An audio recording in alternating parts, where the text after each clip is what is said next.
Bem-vindo ao canal Total Audiolivros. Conferências introdutórias sobre psicanálise, parte 2. Conferência 12. Algumas análises de amostras de sonhos. Senhoras e senhores, não devem ficar desapontados se, mais uma vez, apresento-lhes fragmentos de interpretações de sonhos, em vez de convidá-los a tomar parte na interpretação de um lindo e grande sonho. Os senhores argumentarão que, após tantos preparativos, têm esse direito, e expressarão sua convicção de que, depois de tantos milhares de sonhos terem sido exitosamente interpretados, já há muito tempo deveria ter sido possível haver juntado uma coleção de excelentes amostras de sonhos sobre as quais todas as nossas assertivas referentes à elaboração onírica e aos pensamentos oníricos pudessem ser demonstradas. Certo. As dificuldades que se opõem à realização do desejo dos senhores, todavia, são muitas. Em primeiro lugar, devo admitir que ninguém efetua interpretação de sonhos como sua atividade principal. Como ocorre, então, que as pessoas os interpretam? Ocasionalmente, sem nenhum objetivo em vista, alguém pode se interessar por sonhos de um conhecido seu, ou alguém pode esquadrinhar seus próprios sonhos durante algum tempo a fim de preparar-se para o trabalho psicanalítico, mas, na maior parte das vezes, aquilo com que se tem de lidar são os sonhos de pacientes neuróticos que estão em tratamento psicanalítico. Esses sonhos constituem excelente material e de modo algum são inferiores aos de pessoas sadias. A técnica do tratamento, porém, requer que subordinemos a interpretação de sonhos aos objetivos terapêuticos, e temos de permitir que bom número de sonhos tenha sido examinado até havermos extraído dos mesmos alguma coisa de utilidade para o tratamento. Alguns sonhos que ocorrem durante o tratamento escapam inteiramente a uma análise completa, de vez que se originam de um grande acervo de material que ainda nos é desconhecido, é impossível entendê-los antes de o tratamento chegar ao término. Se eu fosse relatar sonhos deste tipo, seria obrigado a desvendar também todos os segredos de uma neurose, e isto não nos servirá, pois foi precisamente a fim de preparar-nos para o estudo das neuroses que enfrentamos o problema dos sonhos. Os senhores, entretanto, gostariam de dispensar essa parte e prefeririam que lhes fosse dada uma explanação dos sonhos de pessoas sadias ou de sonhos dos senhores mesmos. Isto, contudo, não pode ser feito por causa de seu conteúdo. É impossível submeter seja a si mesmo, seja qualquer outra pessoa de cuja confiança se desfruta, a uma exposição impiedosa que adviria da análise detalhada de seus sonhos, os quais, como os senhores já sabem, referem-se à parte mais íntima da personalidade. Mas existe ainda outra dificuldade que se opõe, afora de fornecer material. Os senhores sabem que os sonhos apresentam uma aparência estranha para o próprio sonhador, e ainda mais estranha para quem quer que não o conheça pessoalmente. Nossa bibliografia não é pobre de boas e detalhadas análises de sonhos. Eu mesmo publiquei algumas, dentro do quadro referencial dos casos clínicos. Talvez o melhor exemplo de interpretação de um sonho seja o que foi relatado por Otto Rank em 1910b, consistindo em dois sonhos interrelacionados, tidos por uma jovem, que ocupam cerca de 2 páginas impressas, mas sua análise vai a 76 páginas. Assim, eu deveria necessitar de cerca de um semestre inteiro para conduzi-los através de um único trabalho dessa espécie. Se tomar qualquer sonho relativamente longo e muito deformado, há que fornecer tantas explicações do mesmo, levantar tanto material que surge no curso das associações e das recordações, seguir tantas vias secundárias, que uma conferência a respeito dele seria muito confusa e insatisfatória. Devo, portanto, pedir-lhes que se contentem com o que se pode ter com mais facilidade, uma descrição de pequenas parcelas de sonhos de pacientes neuróticos, em que é possível reconhecer este ou aquele ponto isoladamente. O que é mais fácil de demonstrar são os símbolos oníricos, e depois destes, algumas características da representação regressiva nos sonhos. No caso de cada um dos sonhos que se seguem, indicarei o motivo por que penso valer a pena relatá-lo. 1. Este sonho consiste em apenas 2 quadros breves. O tio dele estava fumando um cigarro, embora fosse sábado. Uma mulher o acariciava e o acarinhava ao sonhador como se fosse seu filho. Com referência ao primeiro quadro, a pessoa que sonhou, um judeu, comentou que seu tio era um homem piedoso, que nunca fizera e jamais poderia fazer algo assim pecaminoso. No que concerne à mulher, no segundo quadro, não lhe ocorreu nada à mente, exceto sua mãe. Esses dois quadros ou pensamentos devem evidentemente ser vistos um em relação ao outro. Mas, como? Visto que ele negou expressamente a realidade da ação de seu tio, é plausível inserir um índice. Se meu tio, este homem piedoso, viesse a fumar um cigarro em dia de sábado, então eu também poderia permitir-me ser acarinhado pela minha mãe. Isto significa, evidentemente, que trocar carícias com sua mãe se constituía em algo não permissível, como não seria permissível a um judeu piedoso fumar no sábado. Os senhores se lembram de que eu lhes disse que no decurso da elaboração onírica todas as relações entre os pensamentos oníricos são eliminadas, elas se dissipam dentro da matéria-prima destes e compete à interpretação reinserir as relações omitidas. 2. Em consequência de minhas publicações sobre sonhos, tornei-me, em certo sentido, consultor público sobre assuntos referentes a eles, e, por muitos anos, venho recebendo comunicações das mais variadas origens, em que sonhos me são relatados ou submetidos a meu julgamento. Naturalmente, sou grato a todo aquele que acrescenta ao sonho material suficiente para possibilitar uma interpretação, ou que dá, ele próprio, uma interpretação. O sonho que se segue, sonhado por um estudante de medicina de Munique, e datando do ano de 1910, enquadra-se nesta categoria. Apresento-o para lhes mostrar como, em geral, é impossível compreender um sonho enquanto o sonhador não nos der as informações pertinentes. Pois suspeito que, no fundo, os senhores pensam que o método ideal de interpretação de sonhos consistiria em preencher a significação dos símbolos e que gostariam de prescindir da técnica de obter associações com os sonhos, e estou desejoso de dissuadi-los desse equívoco nocivo. 13 de julho de 1910. Pela manhã, tive este sonho, e eu estava andando de bicicleta por uma rua de Tübingen, quando um cão rasteiro, de cor marrom, se lançou ao meu encalço e me atacou no calcanhar. Logo desci da bicicleta, sentei num degrau e comecei a espancar o animal que me mordia com firmeza. Não tive qualquer sentimento desagradável nem pela mordida nem pela cena como um todo. Algumas senhoras mais idosas estavam sentadas no outro lado da rua, em frente, e riam de mim, mostrando os dentes. Então acordei e, como tantas vezes me aconteceu, no momento da transição para o despertar, o sonho todo se me tornou claro. Aqui os símbolos são de pouca ajuda. O mesmo estudante, porém, relatou, e recentemente, me apaixonei por uma jovem, mas apenas pude vê-la na rua e não tive meios de falar-lhe. O cão rasteiro poderia ser o meio mais agradável de conseguir isso, especialmente porque tenho grande afeição por animais e gostei dessa mesma característica na jovem. Acrescentou que ele repetidamente havia intervindo em furiosas brigas de cães, com grande habilidade, e muitas vezes para surpresa dos circunstantes. Sabemos também que a jovem, pela qual ele se sentia atraído, sempre era vista na companhia de seu cão de estimação. No que tange o sonho manifesto, porém, a jovem foi omitida e somente restou o cão, que ele associava a ela. As senhoras de idade, que se riam dele, talvez possam estar em lugar da jovem. Seus outros comentários não esclareceram adequadamente este ponto. O fato de, no sonho, ele estar andando de bicicleta, é uma repetição direta da situação recordada. Ele nunca encontrou a jovem com o cão, a não ser quando ele estava andando de bicicleta. 3. Quando se perde alguém que é de nossas relações e nos é caro, surgem sonhos de um tipo especial, durante algum tempo após, nos quais o conhecimento da morte chega às mais estranhas conciliações com a necessidade de trazer novamente à vida a pessoa morta. Em alguns desses sonhos, a pessoa que morreu está morta e ao mesmo tempo permanece viva porque não sabe que está morta, somente se soubesse, morreria completamente. Em outros, a pessoa está meio morta e meio viva, e cada um desses estados vem indicado por uma forma particular.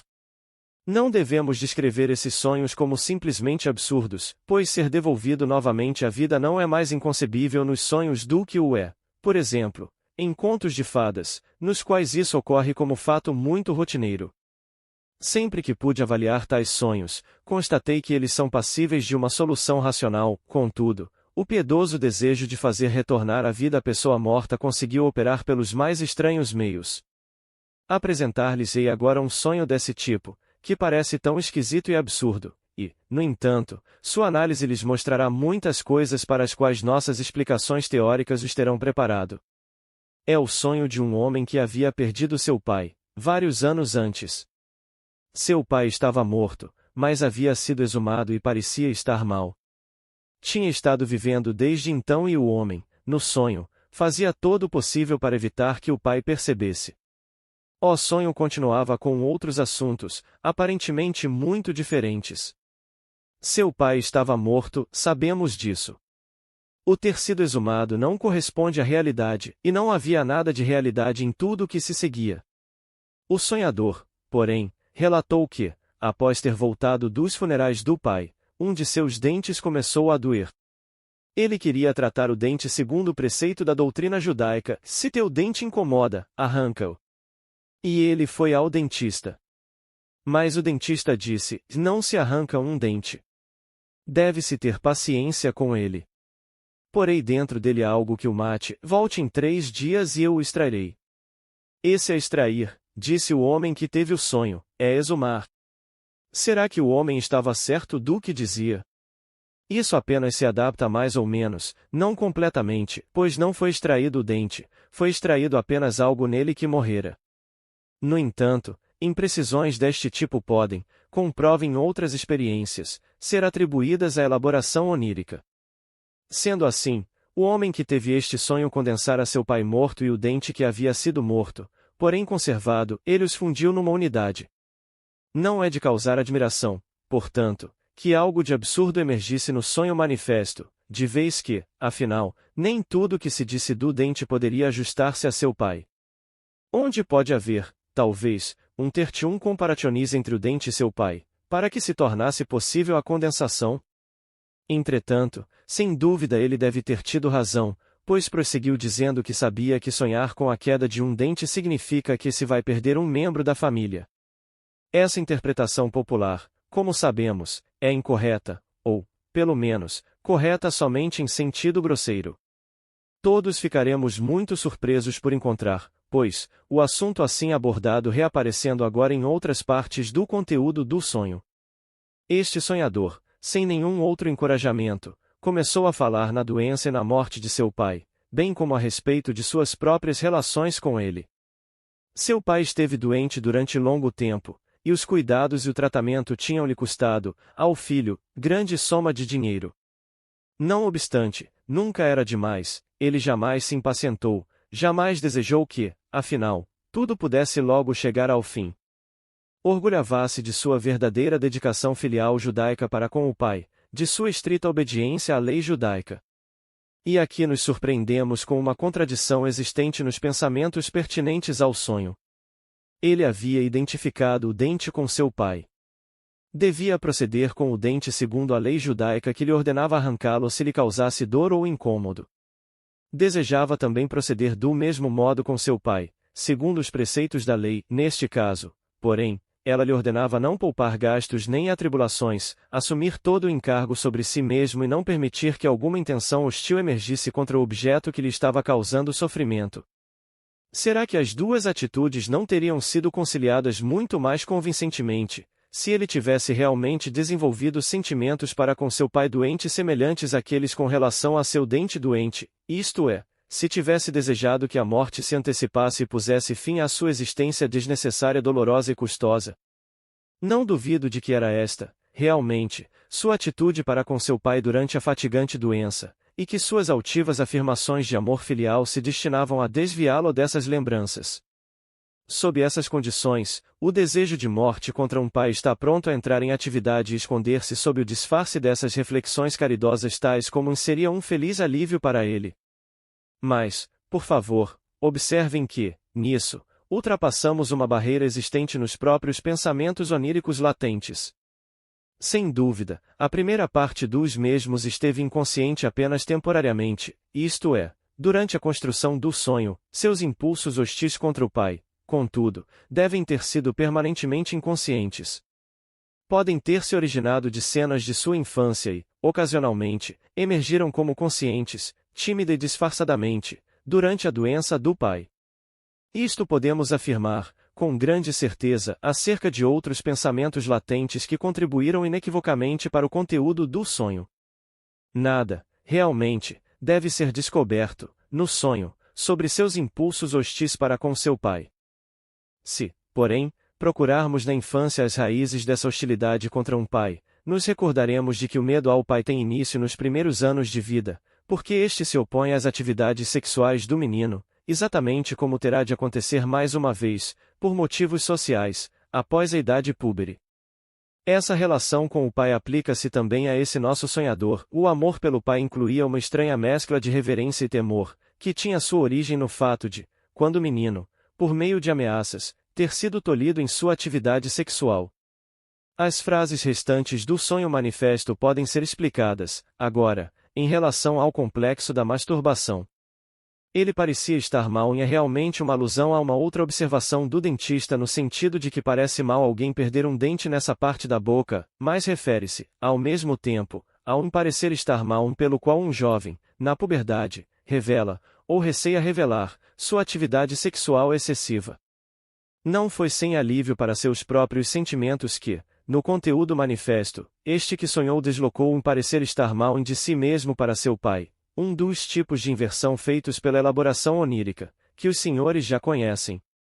Tinha estado com vida desde então e coincide com o desejo de trazer de volta a vida, assim como coincide com a promessa do dentista de que o dente sobreviveria. A frase "um sonhador fazia todo o possível para evitar que ele, o pai, percebessem" é muito sutilmente arquitetada para nos desorientar, fazendo-nos pensar que ela deveria ser completada com as palavras em que ele estava morto.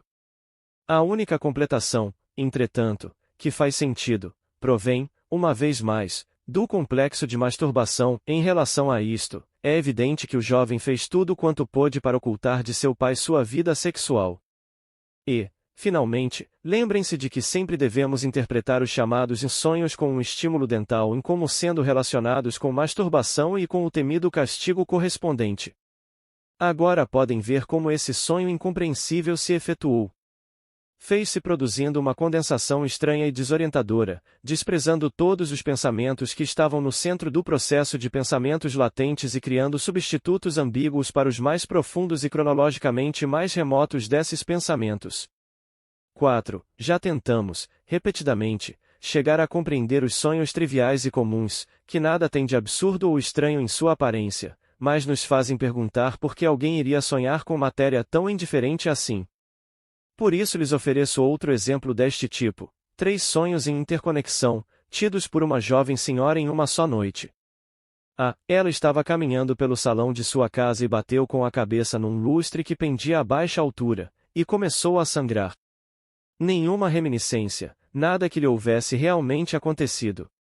As informações que deu, em resposta ao sonho, conduziram a direções bem diferentes. O senhor sabe como meu cabelo está caindo. Minha filha, disse-me, ontem, minha mãe, use isso, continua desse jeito, você vai ficar com a cabeça tão lisa como um traseiro. Dessa forma, aqui a cabeça está em lugar da outra extremidade do corpo. Podemos entender o lustre, sem qualquer ajuda, como sendo um símbolo, e todos os objetos capazes de serem incompredados são símbolos do órgão masculino. Tratava-se, portanto, da questão do sangramento na extremidade inferior do corpo, decorrência de contato com o pênis. Isto ainda poderia ser ambíguo.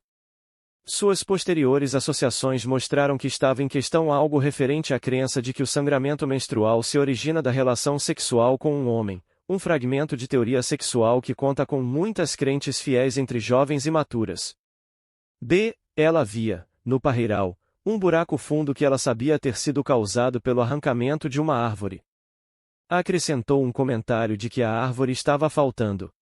Ela quis dizer que não tinha visto a árvore, no sonho, mas as mesmas palavras serviram para exprimir um outro pensamento que tornou a interpretação de símbolos muito certa. O sonho se referia a uma outra parte da teoria sexual, a crença de que as meninas originalmente tinham os mesmos genitais que os meninos, e que sua forma ulterior foi consequência da castração, o arrancamento de uma árvore. Ela estava de pé, em frente à gaveta de sua escrivaninha, que ela conhecia tão bem a ponto de poder dizer imediatamente se alguém ali havia penetrado. Como todas as gavetas, cofres e caixas, a gaveta da escrivaninha significava os genitais femininos. Ela sabia que os sinais de relação sexual, segundo pensava, de tocar, podiam ser observados nos genitais, e por muito tempo havia temido tal descoberta. Em todos estes 3 sonhos, penso que a ênfase deve ser posta no conhecimento. Ela estava recordando o período de suas investigações sexuais, quando era criança, de cujo resultado, naqueles tempos, muito se orgulhava. 5. Aqui se apresenta mais um pouco de simbolismo. Desta vez, porém, devo começar com um breve preâmbulo da situação psíquica. Um cavalheiro, que havia passado a noite mantendo relações sexuais com uma mulher, descreveu-a como uma dessas personagens maternas em quem o desejo por um filho irrompe irresistivelmente na relação com um homem. As circunstâncias desse encontro, no entanto, exigiam uma precaução que impedisse o sêmen fertilizante de atingir o útero da mulher. Ao acordar, após essa noite, a mulher relatou o seguinte sonho. Um oficial, com uma capa vermelha, corria atrás dela na rua. Ela fugia dele, e subiu correndo os degraus, e ele sempre atrás. Ofegante, chegou à sua casa, bateu a porta atrás de si e trancou-a. Ele permaneceu do lado de fora e, quando ela olhou através da vigia da porta, ele estava sentado num banco e chorava. Sem dúvida, os senhores reconhecerão a perseguição pelo oficial com a capa vermelha e a subida ofegante dos degraus da escada como representação do ato sexual. O fato de ter sido a própria mulher do sonho que se trancou a si mesma para se livrar de seu perseguidor servirá como exemplo das inversões tão comumente utilizadas nos sonhos, pois foi o homem quem evitara a consumação do ato sexual. Da mesma maneira, a tristeza dela tinha sido deslocada para o homem, pois era este quem chorava no sonho, e isto era simultaneamente uma representação da emissão de sêmen. Estou certo de que os senhores ouviram, uma vez ou outra, a psicanálise afirmar que todo sonho tem uma significação sexual. Pois bem, os senhores mesmos estão em condições de formar um julgamento da incorreção dessa acusação. Os senhores vieram a conhecer sonhos plenos de desejos que lidam com a satisfação das necessidades mais óbvias, fome e sede, e ânsia de liberdade, sonhos de conveniência e de impaciência, e também sonhos puramente gananciosos e egoístas. Mas, ao mesmo tempo, os senhores deveriam ter em mente, como um dos resultados da investigação psicanalítica, que sonhos grandemente deformados proporcionam expressão principalmente, embora, também, não exclusivamente, a desejos sexuais. 6. Tenho um motivo especial para colecionar exemplos do uso dos símbolos nos sonhos. Em nossa primeira conferência, eu lamentava a dificuldade de proporcionar demonstrações, assim, de conferir convicção ao dar ensinamentos sobre psicanálise. E não tenho dúvidas de que os senhores, desde então, tenham concordado comigo. As diversas teses da psicanálise estão, contudo, em tão íntima conexão, que as provas podem com facilidade ser estendidas de um único ponto até um ponto maior do todo. Da psicanálise poder-se-ia dizer que, se alguém lhe mostra um só dedo mínimo, ela imediatamente lhe agarra a mão inteira. E, mesmo, ninguém que tenha aceito a explicação das parapraxias pode logicamente refrear sua crença em tudo mais. Uma segunda situação, igualmente acessível, é oferecida pelo simbolismo onírico. Aqui está o sonho de uma mulher sem instrução, cujo marido era um policial, e que, certamente, jamais tinha ouvido falar qualquer coisa sobre simbolismo onírico ou psicanálise. Depois julguem por si mesmos se a explicação do sonho, com auxílio dos simbolismos sexuais, pode ser chamada de arbitrária e forçada. Então alguém penetrou na casa e ela assustou-se e chamou um policial. Mas ele entrará tranquilamente numa igreja a qual se chegava por certo número de degraus acompanhado de 2 vagabundos. Atrás da igreja havia uma colina e, acima, um cerrado bosque. O policial usava um capacete, gola com placa de bronze e capote. Tinha a barba castanha. Os 2 vagabundos, que acompanhavam pacificamente o policial, tinham aventais semelhantes a sacos atados em torno da cintura. Em frente da igreja um caminho conduzia até a colina, em ambos os lados, cresciam relva e mato rasteiro, que se tornavam cada vez mais espessos, e no alto da colina, se transformavam num bosque comum. Os senhores não terão problemas em reconhecer os símbolos utilizados. Os genitais masculinos são representados por uma tríade de personagens e os genitais femininos por um cenário com uma capela, um monte e uma floresta. Mais uma vez, os senhores encontram degraus como símbolo do ato sexual. O que no sonho é chamado de monte é também chamado de monte, na anatomia, o Mons Veneris, o monte de Vênus. 7. E aqui está mais um sonho que deve ser solucionado pela inserção de símbolos. É notável e convincente pelo fato de a própria pessoa que o sonhou haver traduzido todos os símbolos, embora não tivesse qualquer espécie de conhecimento teórico prévio da interpretação de sonhos. Tal atitude é bastante incomum, e suas causas determinantes não foram precisamente compreendidas e ele estava passeando a pé, com seu pai, num lugar que certamente deve ter sido Prater, pois viu a rotunda, com um pequeno anexo em frente, a qual estava amarrado um balão cativo, embora este parecesse flácido. Seu pai perguntou-lhe para que servia tudo isso, ele ficou surpreso com a pergunta, mas explicou-lhe. Então entraram num pátio em que havia uma grande folha de Flandres estendida. Seu pai quis arrancar um pedaço grande da mesma, porém, primeiro olhou em volta para ver se havia alguém observando. Ele lhe disse que ele apenas precisava falar ao capataz e poderia levar uma parte da folha, sem qualquer problema. Uma escada descia desse pátio para um poço de mina, cujas paredes estavam almofadadas com um material macio, bem semelhante a uma poltrona de couro. No fim do poço de mina havia uma comprida plataforma e, depois, mais outro poço de mina começava. O próprio sonhador interpretou-o, e a rotunda eram os meus genitais e o balão cativo em frente da mesma era meu pênis, de cuja flacidez tenho motivos para me queixar. Entrando em maiores detalhes, portanto, podemos traduzir a rotunda como o traseiro, habitualmente considerado pelas crianças como fazendo parte dos genitais, e o pequeno anexo em frente da mesma, como o escroto. Seu pai perguntou-lhe, no sonho, para que servia tudo isso, ou seja, qual a finalidade e função dos genitais. Pareceu plausível inverter a situação e transformar a pessoa que sonhou na pessoa que pergunta. Visto como ele nunca havia feito perguntas a seu pai neste sentido, temos de considerar o pensamento onírico como um desejo, ou torná-lo como oração condicional, tal como, se eu tivesse perguntado a meu pai sobre explicações sexuais, logo mais encontraremos a continuação deste pensamento em outra parte do sonho. O pátio, onde estava estendida a folha de Flandres, não deve ser tomado simbolicamente à primeira vista. Derivava dos locais de negócios do pai desse sonhador. Por motivos de discrição, substituí em folha de Flandres por outro material com que seu pai realmente lidava, mas não fiz nenhuma outra alteração no sonho. Ele havia entrado no negócio de seu pai e tinha feito sérias objeções às práticas, um tanto duvidosas, das quais dependiam, em parte, os lucros da firma. Consequentemente, o pensamento onírico que acabei de interpretar pode ser retomado desta maneira: se eu lhe tivesse perguntado, ele me teria logrado da mesma forma como logra seus fregueses. Com relação ao arrancar, que serviu para representar a desonestidade de seu pai no negócio, o sonhador deu uma segunda explicação, ou seja, que representava a masturbação. Não somente há muito tempo estávamos familiarizados com essa interpretação, como também havia algo para confirmá-la no fato de que a natureza secreta da masturbação estava representada pelo seu inverso, podia ser efetuada em público. Tal como era de se esperar, a atividade masturbatória mais uma vez se deslocou para o pai do sonhador, assim como sucedera com o aspecto de fazer perguntas, na primeira cena do sonho. Ele prontamente interpretou o poço de mina como sendo uma vagina, tendo em conta o revestimento macio de suas paredes. Acrescentei, com base na minha autoridade, que descer, assim como subir, em outros casos, descrevia o coito na vagina.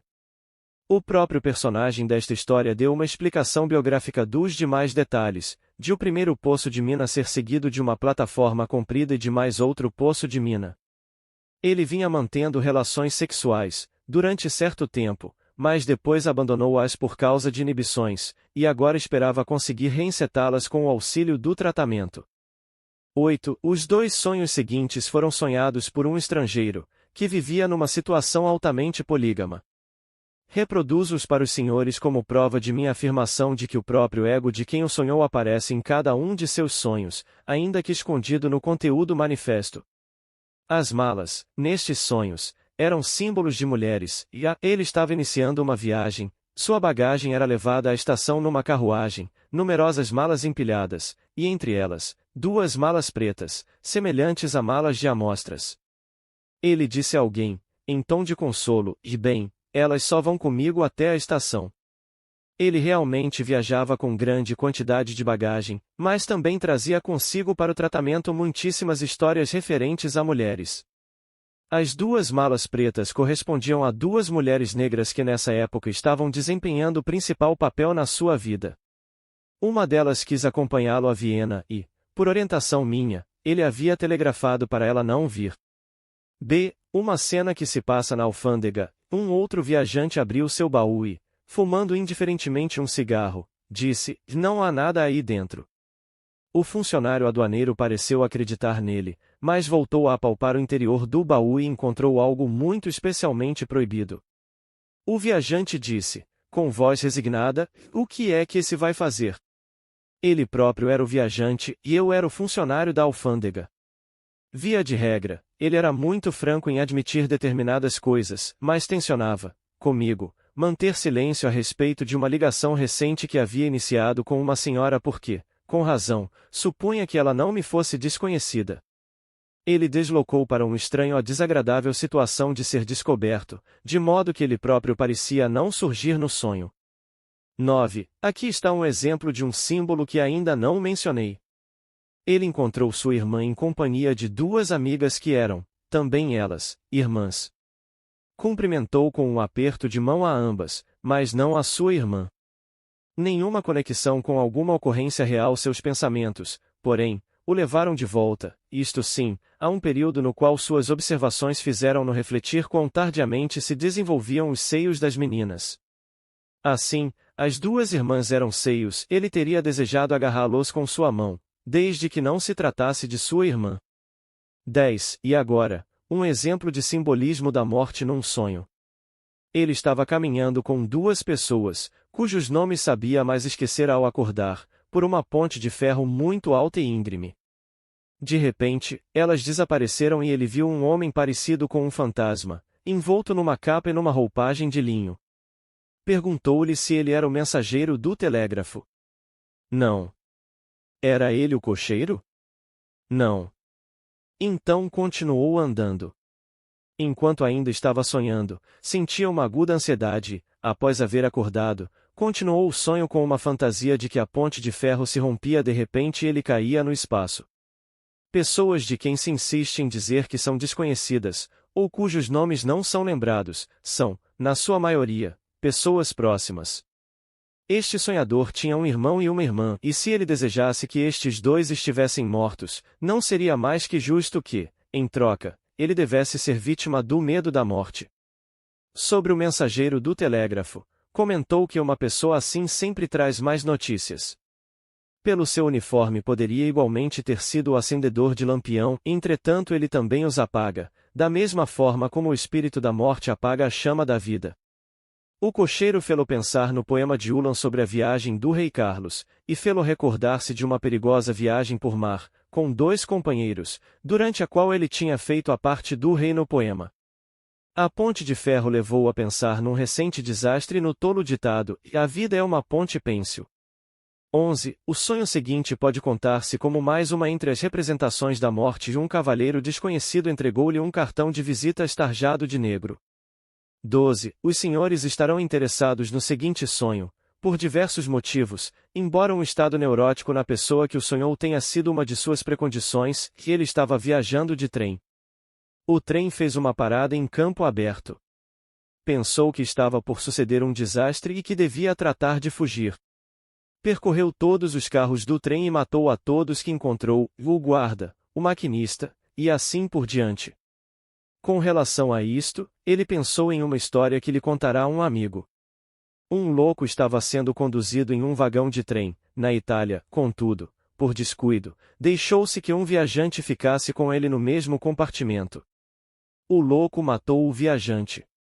Assim, ele estava identificando-se com o louco, e seu motivo de agir assim, ele o baseou em uma obsessão, que o atormentava de tempos em tempos, de que ele devia livrar-se de todas as testemunhas cúmplices. Ele próprio, porém, então encontrou um motivo melhor e isso foi o que levou à causa desencadeante do sonho. A noite anterior, no teatro, Mais uma vez viu a jovem com quem desejara casar, mas havia desistido porque ela lhe dera motivos para ciúme. Em face da intensidade atingida por seu ciúme, pensou, ele estaria realmente louco para querer casar com ela. Isto significava que ele a considerava tão indigna de confiança que, em seu ciúme, ele teria de matar todos os que estivessem no seu caminho. Já encontramos o caminhar através de uma série de quartos, aqui, carros do trem, como símbolo de casamento, uma inversão de monogamia. Com relação à parada do trem em campo aberto e ao medo de acidente, disse que, certa vez, quando se encontrava numa viagem de trem, tinha havido uma súbita parada nessas circunstâncias, quando não estavam na estação. Uma jovem senhora que viajava com ele dissera que podia ser iminente uma colisão e que o mais seguro era manter as pernas levantadas. Este manter as pernas levantadas tinha tido, contudo, seu papel nos muitos passeios a pé e excursões pelo campo, que ele tinha feito com a outra jovem, nos primeiros dias felizes de seu amor. Este era um novo argumento para pensar que ele estava louco para casar com ela, agora. Meu conhecimento da situação deu-me a certeza de que, não obstante, ele desejava estar suficientemente louco para casar com ela. Obrigado por visitar o canal Total Audiolivros.